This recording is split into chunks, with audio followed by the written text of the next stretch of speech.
All right. Well, let's talk to Eric Bennett first. Hey, Eric. Welcome back. How Hey, you doing? I'm doing good. I finally had a minute. All right. I was like, oh, there he is. Right on. It's such an interesting question. Yeah. And again, I'm over 18, well over. And Oh, I I'm remember you. You don't have to you don't have to do the filter thing. okay. But maybe for the benefit of the audience, you could tell Yeah. us what your belief is. So, So I believe in the God of the Bible. I'm a Christian. Um, and I believe doubt is good. I believe that there should be doubt. That as a believer, if you aren't, I think if you're not doubting your faith, how serious are you at understanding your faith? You know what I mean? I think that leads to a better understanding, right? Because you're looking for Yeah, answers. Yeah. yeah. I Totally agree.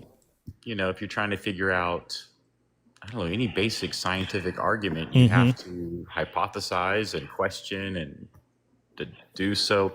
I came across, oddly enough, I was thinking, my son and I have these conversations a lot Yeah. about, um, you know, who is God, where is God, and I was asking him actually this morning about like, do you think you could talk about God without using the Bible? And so we were just, Mm. kind of getting into all that kind of stuff because, um, I think kids are smart, For and sure. I think it's fair to say you should know what you believe rather than just say I believe this and that's it, right? Mhm. So so I'm gonna answer your question by stating something that I read. I don't know if I fully have bought into what I read, but if God removes all suffering, then that means He's removing choices that could cause harm.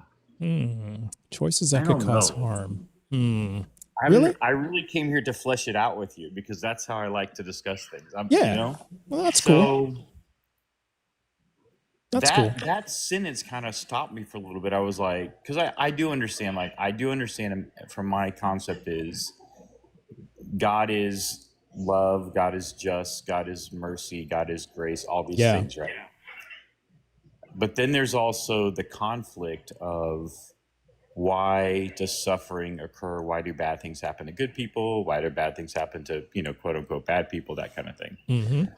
So then justice, if we want to put it on a God size scale, must be larger than just individual things of right and wrong. Yeah. I had a friend, we were having a conversation, not to this depth, of course, and he's like, I like to think of things as wise and unwise instead of right and wrong. So the question then is, if God was to remove all suffering from the earth, which would be amazing, I would love that. Um, what else does that remove in the process? Does it remove free will? Does it remove choice? Um, Hmm. Yeah. what do you think? Good questions. Well, this is kind of how I think of it. What would you say, like, how important in this discussion if I inject necessary versus unnecessary suffering? Yeah, Yeah. yeah, Yeah. So I think that's where, for me, that's where the this issue, that's where the crux lies. Is all the suffering in the world necessary? What would you say? I mean, from my own human, personal point of view, I would say, of course not. Yeah. And I think, and so if God is the arbiter of everything, is in control of everything, Hmm. and we're seeing unnecessary suffering, well, to what end? Yeah, and it's an issue for me of, um, so at what point does suffering enter the world? If you look at the scope of like creation, fall, Mm. rescue, redemption, that narrative. And again, some people believe in a literal Adam and Eve, Mm-hmm. and then there's other believers who believe, in the word Adam means man, and that kind of thing. That's like a representation of mankind. Um, And I have definitely been on either side of that argument, to be honest. I'm like, no, it's literal. And I'm like, it feels, but it could also be. So for me, I kind of go back to, when did suffering enter the world? At what point? And is sin the cause of suffering, or is choice the cause of suffering? Well, What do you think? in my worldview, suffering entered the world probably the moment that of the first single-celled organism, maybe the second one. And it's just the moment that that life had to eat, because inherent in, because, how do you know you have to eat? It's a hunger pang, right? And that can be, and if you can't find anything to eat, then how do you, It's the other thing in front of you. Yeah, it's the other thing in front of you. Or if there isn't anything in front of you, you're suffering until you find something to eat, right? And so I think that's from my worldview. Yeah. From your worldview, well, I think it depends.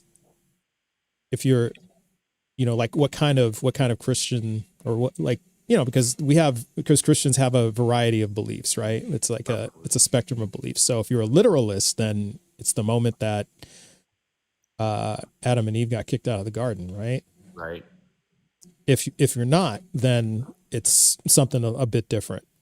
Yeah. So to me, it depends. I would say my worldview on that, or my belief system on that, is, again, I could argue both sides, but I tend to lean towards the more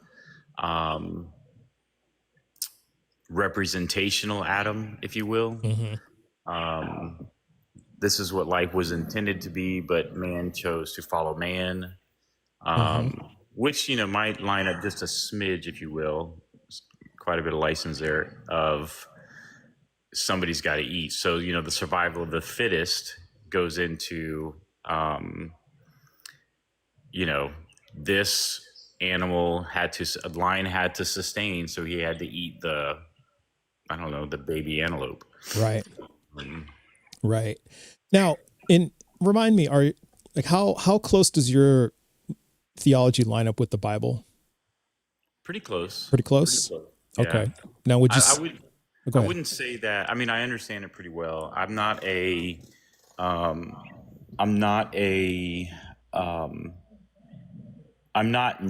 conservative believer, but I'm not on the chaos side of it, if that makes sense. Okay. So I err on grace is what I would say. All right. Well, because it seems to me, if you do a read through of the Bible, God has a pretty high body count when it comes to kids. Yes. Yeah, I think you could stack them bodies pretty high up. And so I'm trying to understand, like, especially babies, like how is that just?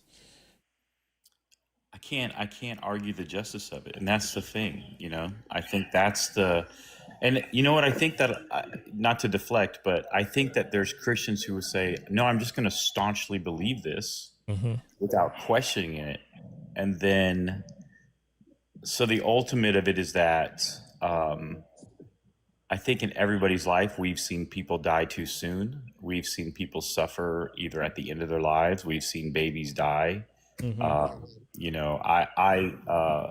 should be baby number 4 in my family, but I'm baby number 3 because the child before me was SIDS. Sorry to hear that.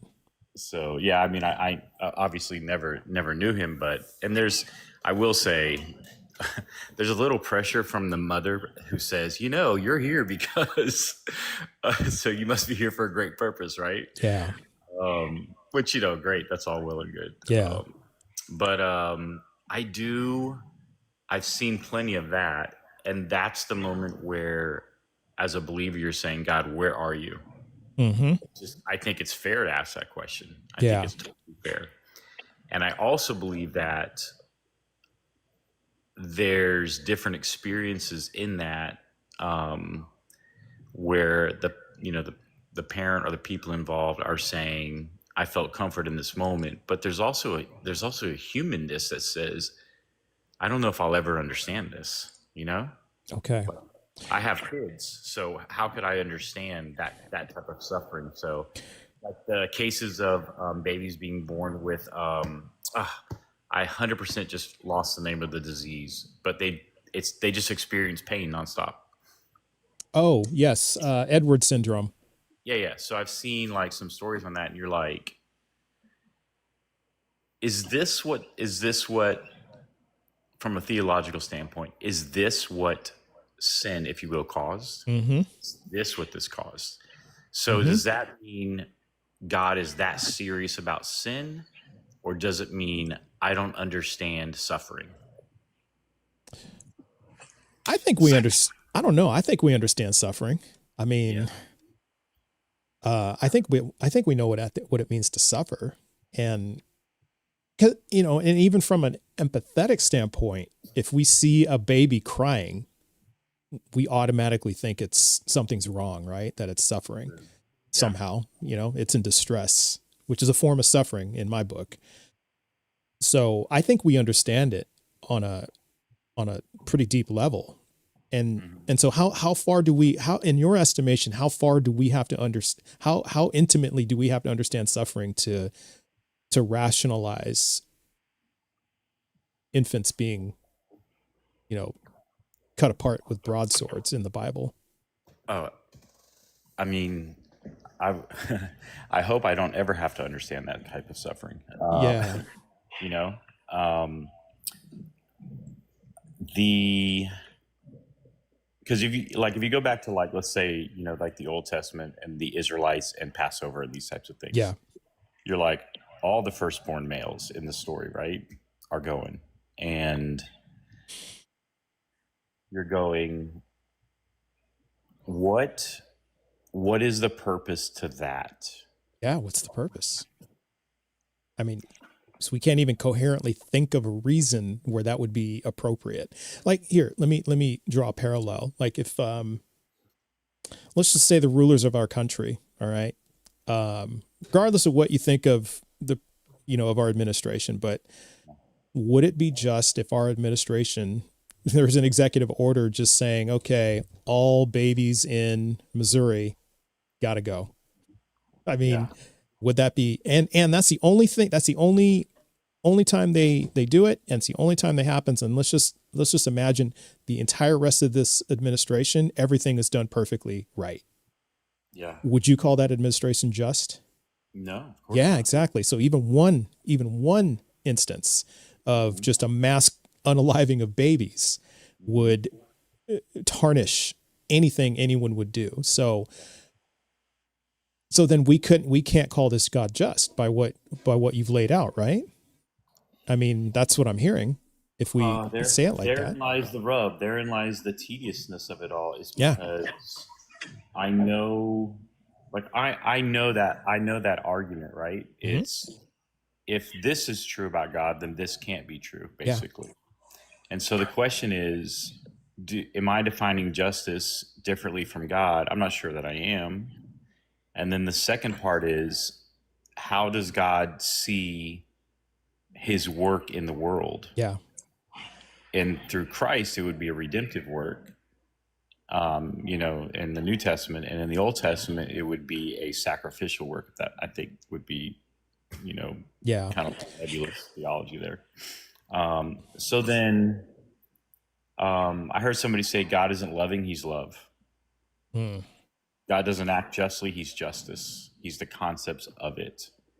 And this is why I like coming on here and talking to you or listening in, because if you don't think through these things as a believer, you're not strengthening your, it's like not working out. And sadly, I have to work out today. Yeah. It's like, if I don't work out my muscles, I'm determined not to be in unless, something, health wise, I don't want to have to limp around after my grandchildren. That's my goal. Yeah, exactly. I think you and I have established we're in the same generation, ballpark age wise. So gotta move, man. Yeah.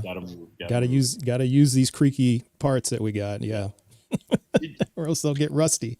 Yeah. Literally, right? They'll oxidize and go rusty. And yeah. And also I have I have two sons, so they're like always wanting to, it's the young buck theory. They're always trying to take me out. Oh, yeah. those days are over for me. I'm just trying to look, decent in my clothes. I'm just trying to fucking wake up every day, man. Come on. Exactly. This coffee is from you guys. I didn't Yeah. drink coffee until you guys showed up on the planet. Exactly. So, by the way, segue. You have any like psych degree background or anything like that kind of stuff? Not at all. No, not at all. You usually offer really good advice to folks who are going through stuff. Oh, thanks. Well, I've been through a lot of therapy. I don't know if that counts, but no, that 100% it does. Just some part of lessons I learned. Yeah. And my wife does have a psych degree, except I think a lot of what she's told me has bounced off. Bang. So I don't know if I've learned any lessons from her, but she tells me some cool things though. She tells me some really, really cool things. I'm going to invite my friend Sonny up. And hey, Sonny. So and I have like 4 minutes. I don't know if I get kicked out or not before then, but we do a poll. Yeah. Oh, okay. But it's been pleasant, and we just put it up for a vote. Yeah. Yeah. You might, I think there's a good chance you'll make it to the next round. But yeah, so because I mean, according to our talk, Eric, we can't really say God is just all the things that we've discussed and laid out. So what does that do for your belief though, if this God isn't just? Like, yeah. So let me ask a question within the question. Sure. That's fair. And I'm pulling up the little thing that I read so I can make sure that I'm saying it correctly. Yeah. Go back to what you were saying. Yeah. The free will thing. Yeah. And so it's interesting because I've heard people say, well, if you're free will, you can't be a believer. And I'm like, you can't? You can't choose God or not choose God? That seems there's evidence of that all through scripture, but it depends on which theology you're buying into. So Calvinism, Arminianism, and these types of things. Okay. Can a just God or a just entity of any kind, can it prevent consequence of imperfection? Can it prevent consequence of imperfection? So I think we might have to define imperfection, like exactly what that means. So it seems like imperfection of behavior. Is that what you mean? Yeah, I think in this case, like loosely theological. So let's say God did create the heavens and the earth and he created it in perfection. Yeah. And then let's say that I roll up on the planet and I am the lead one to turn my back on God and say, I want nothing to do with God. Okay. Does God then correct me, or does he allow me to go on my own way? Does that wreck it for everybody? There is the verse through one man sin entered the world. So, and again, I'm not minimizing any parent or any person's pain of going through something with their child. That's not my focus here at all. I'm more speaking to the larger justice, if possible. Are you asking what's just or what's possible? Maybe both. Well, because I mean, the best way I can put it is in the perspective of like my kids, right? Like the only thing I can really do is, we can mete out consequences, right? Well, here's a perfect example. I'll tell you a little story. So it was about a week ago. So with my daughter, there's just this kind of this running issue with her, like, just like eating meals in her room, like taking things to her room after we told her don't do that, and it's just like a repeatable thing, or like coming out for dinner. She'll be like, just a minute. And like, I'm in the middle of a game. I'm like, no, you got to come out, just things like that. Yeah. And so it resulted in a bit of a meltdown, last week. And, she said she had some pretty choice words. And so what happened was I said, okay, I'm going to, no phone, no internet, 2 weeks. And then she kept going, okay, 3 weeks. And then I said, okay, well, and she was going to have a birthday party the following weekend, which was last weekend. And I said, okay, your birthday party's canceled. And so I walked a lot of it back. I think I ended up giving her I think I went 2 days without internet. 3 weeks to 2 days. Went from 3 weeks to 2. Well, I was pretty dad move. Yeah, I was pretty pissed off. And so I knew it was because I was pissed. Yeah. So I reflected and, we talked it out and I said, okay, I think, I'm going to walk a lot of this back, because the consequences were really harsh for the actions. I just reflected. I'm like, yeah, that was a little too harsh. I was pretty mad. Yeah. And I apologized and whatnot. And then of course she apologized and all that. So, and she served out her consequence and it was fine. I mean, not very graciously, she asked for it. She's like, I'm bored and all this other stuff. So, which is good because to me, it was like, okay, because you're kind of feeling something here. So you understand, how serious I am. Yeah. So tying this back to God, like I could see that the quote unquote punishment did not fit the crime. Mm-hmm. And so I walked it back. So would you say that, again, depending on what your belief is, but in the Bible, it does say that these punishments are infinite, It's eternal hellfire, eternal torture. Does that fit the crime of not believing?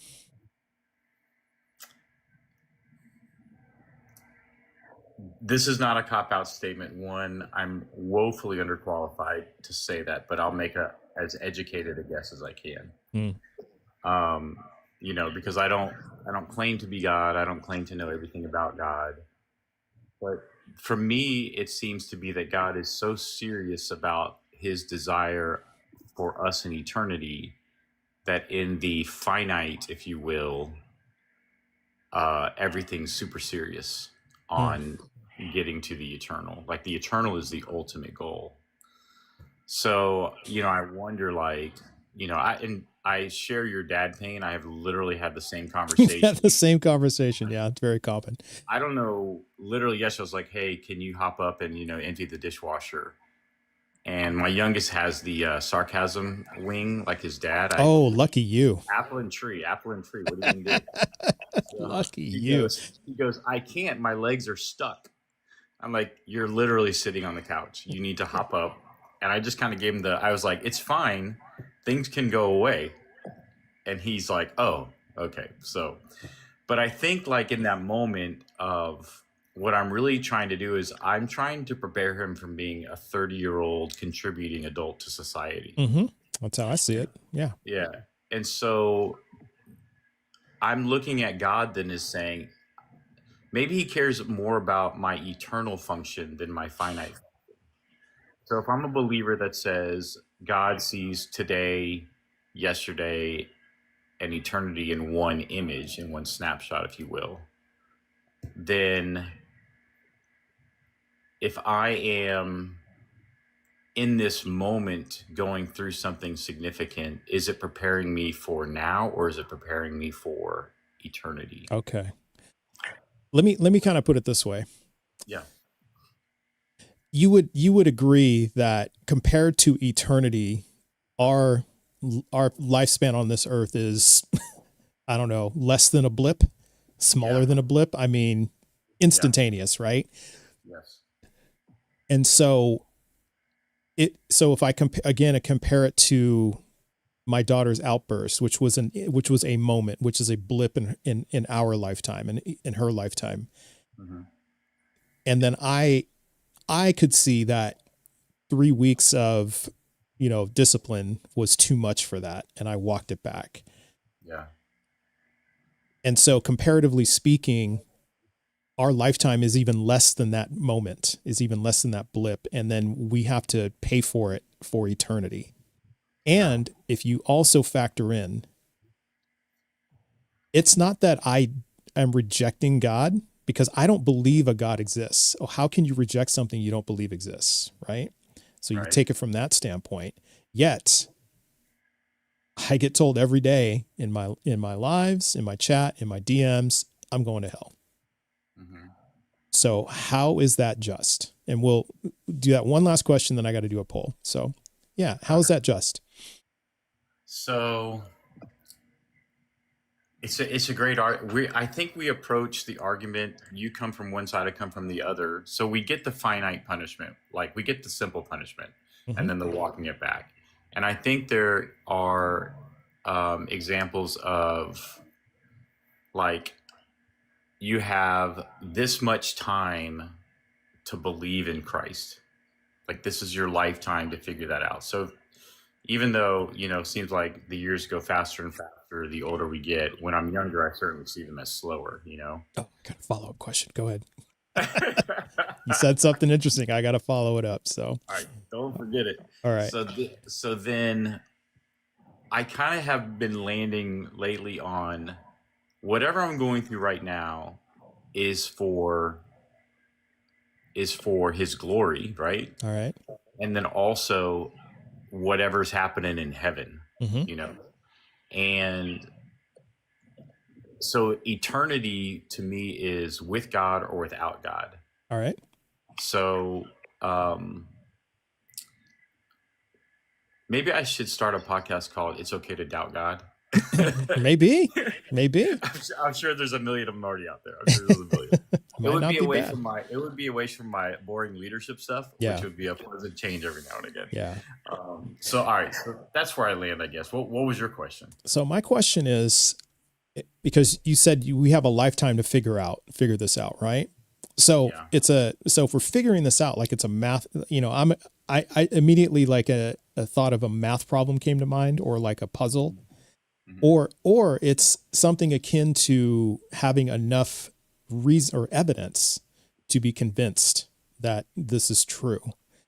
Yeah. So God knows my makeup, right? God knows my brain. God knows how my brain works. So how is it on me if I can't figure this out? Because maybe I don't have the ability to, with everything that's been presented. So how is that my fault? So it's interesting because in all cultures, we see signs of people worshiping something. Okay. So it must be true then that humanity desires to worship something. Yeah. But we also have, like, because like in East Asia, we've got entire cultures that don't worship anything. We have large swaths of atheists, like say in Thailand, for example. Of course. So we have, so kind of just the same. And you're right. 70% of the world believe in some type of deity, right? Yeah. Some type of higher power. I get that, but there's 38% who don't. But then if you kind of even parse it even further, Eric, only 2 billion out of 8 billion of the people in this world believe in Jesus, which means, according to your belief, those 2 billion are the ones who get a shot at heaven, and you have 6 billion not going to happen. So you essentially have like a 25% chance just by merely existing on this planet to get to heaven.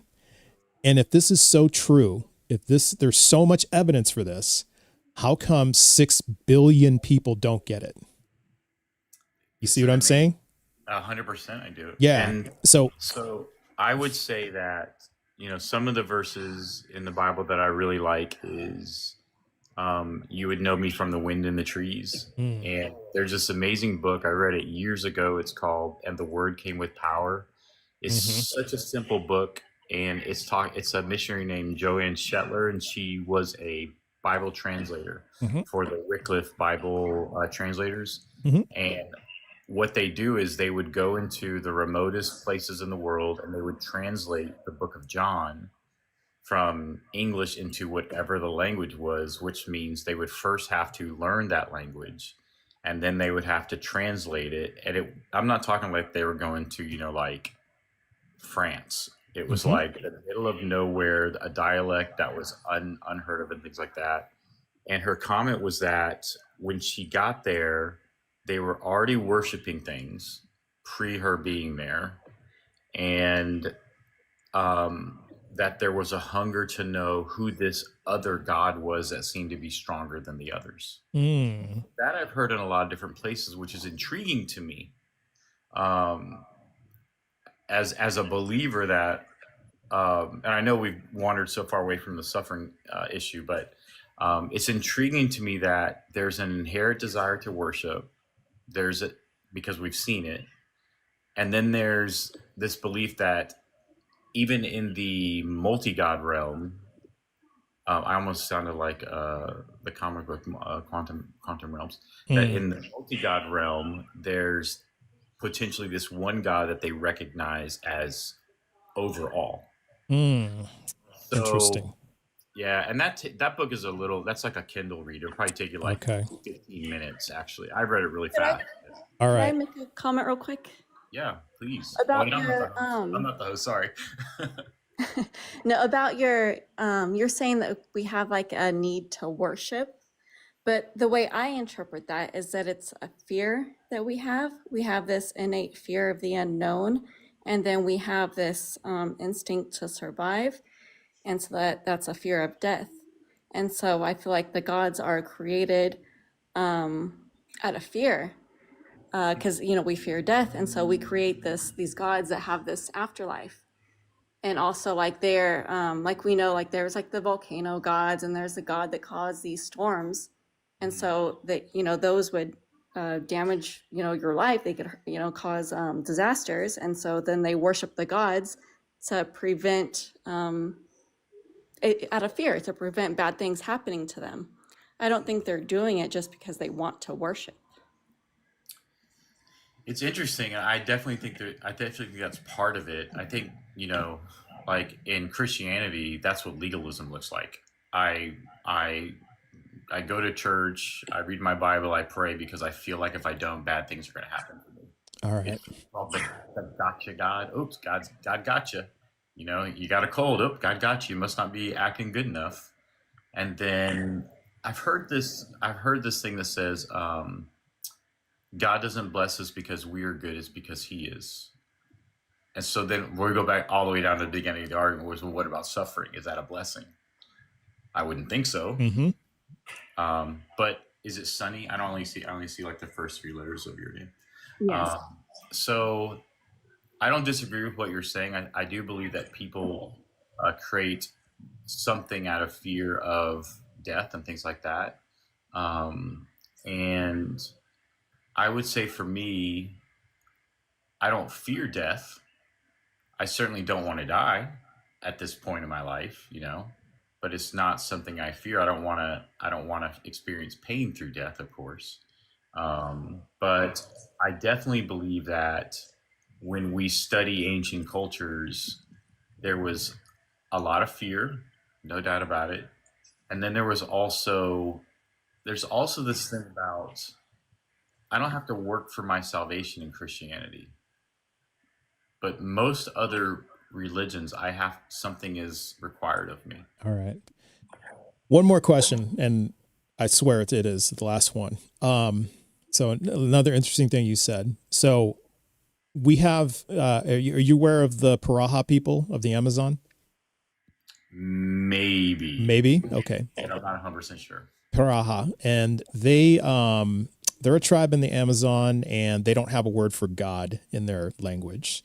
And so when missionaries went to talk to them about God, they heard what the missionaries were saying, and they didn't understand what the missionaries were saying, number one. But then when it was conveyed to them that this is a supreme being, totally turned them off. They didn't believe it because they have no concept of a supreme spirit or God. However, they do believe in spirits, like they believe in things that manifest in things like, like the trees, the people, they think that things do have spirits, but they don't believe like in a supreme spirit. So this is an example of a culture that doesn't worship any type of God whatsoever. And in fact, at the end of it, I urge you to go read up on this. How do you spell it? What's the spelling? Here, I'll put it in chat. Okay. And it's It's Piraha with like a little tilde on top of the A. Okay. Paraha. And so and actually after this experience, the missionary who went to talk to them actually became an atheist because so he deconstructed. So it seems to me like if we take we have about 30% of the world who doesn't believe in any type of supreme being. We've got this entire culture that doesn't believe in supreme being. And then we have, only 25% of the world who believe in Jesus, that Jesus is the savior. Mm-hmm. It seems to me that even though you can say, well, 70% of the world believe in something, but there are 30% who don't. And I'm trying to understand, because it seems like to me that these 30%, it's not rejection, it's just disbelief. Yeah. And I'm still trying to understand from you, just one last go at this, how it's just to punish them forever. Yeah. The only answer I have for that is that whatever heaven is like must be significant for the entry price to be my belief. Mm. And Yeah. that's his, you know what I mean? And that's as dialed in as I can get on that, because there's so much to it as far as what does God require? The Bible says that he requires me to walk justly, love mercy. And I also would say that our Western version of Christianity typically, I don't think, matches up with a lot of the grace that we would be required to show from that verse. A lot of smoke and laser shows in churches today that I'm not a big fan of. Yeah. Well, see, the thing is that because you said like it's the serious, it's what's waiting for us in heaven, right? Mm-hmm. Yet I would posit, like, if you've ever read through the Quran, if you want to get an idea, eternal hellfire in Quran is way worse than it is in the Christian Bible. It's ridiculously harsh. I'm familiar with a little bit of it. It's like heaven is way different and hell is way, way different. Oh, it's ridiculous. It's basically, to the point where Allah will ensure that you regrow your nerve endings so you feel the punishment forever. I mean, can't get any worse than that, right? No. That's going to be so immense. It's going to be so horrible and you're going to regrow your skin so you still feel it. Mm. So it's pretty bad. So, yeah. But that doesn't seem to move you. To say, oh, well, wait, maybe I better take a look at the Quran here, because what if you're backing the wrong horse? I mean, I'm past that already. You know what I mean? You know what I mean? So I see the end of my life as I'm either with God or I'm not. And what does separation from God feel like? And what does that mean as far as, now you might say as a atheist, well, I'm already in there. So how would hell be any different? So I think that this world is the moment to which we figure out we're either going to follow Christ or we're not. And then the ramifications we deal with or we don't. Or we deal with them either here or in eternity. Mm-hmm. I mean, that's where I would be on that. But I'm also understanding that my personal belief has to flow. Like, let's say I just met you at random, we're coworkers or whatever. I'm like, hey, you want to go to church or whatever it is, and you're like, oh, I'm an atheist. Okay, awesome. I would wonder if you ever want to have conversations, but I also wouldn't want to go, well, you're going with me to church because otherwise you're going to hell, right? Like it's not my mode. Well, it's the choice to go to church. I'm not sure it's a choice to believe. And we have lots of evidence that belief is not a choice. You're an atheist Calvinist. I'm an atheist Calvinist. Well, I mean, I just go with the with the neuroscientific evidence that we don't choose our beliefs. I don't think he's saying like, because Calvinists are predeterminists. Yeah, so that's not yeah. I don't think I go that far into predeterminism. So he was just saying like it's not a choice that we consciously make. It's based on what we're convinced of or not. I'm agnostic to that. I would say, because if you read, oh geez, the name of the neuroscientist is escaping me, and I'm reading his damn book too, and I can't remember his name. It'll probably come to me after you drop down, but it's geez, I cannot think of his name. Jeez, it's just escaped. Man, getting old sucks. Right. But then there's so he's a predeterminist. Then there's people who do believe in libertarian free will. Yeah. So I'm trying to understand that, if I do see a huge distinction between you inviting me to church to go with you and me saying, that being my choice versus believing that there's a God. And that's the part that we're really focused on. Like how do we choose to believe in something? Like, could you choose to believe in Santa Claus right now? You mean like literally? Yeah, like literally. I could believe in the idea of Santa Claus. There was an actual person at one point that the storyline began from. I could do that. The same as like a 5-year-old would believe in Santa Claus. Could you do it? No, it'd be a different belief. Right. So it'd be a different type of belief, but you couldn't believe the same way like a 5-year-old could believe, who believes that Santa Claus literally exists, right? Right. And so you couldn't choose to believe that. So that's why I'm saying, how could you choose to believe in this God if you don't have the evidence to believe it? You see what I'm saying? Yeah. It's such a good argument. It's such a good argument. You have to think, you got to think of I know you got to kick me out. I know so what is if you think about it, do you ever post like the links to the things that you're learning from anywhere?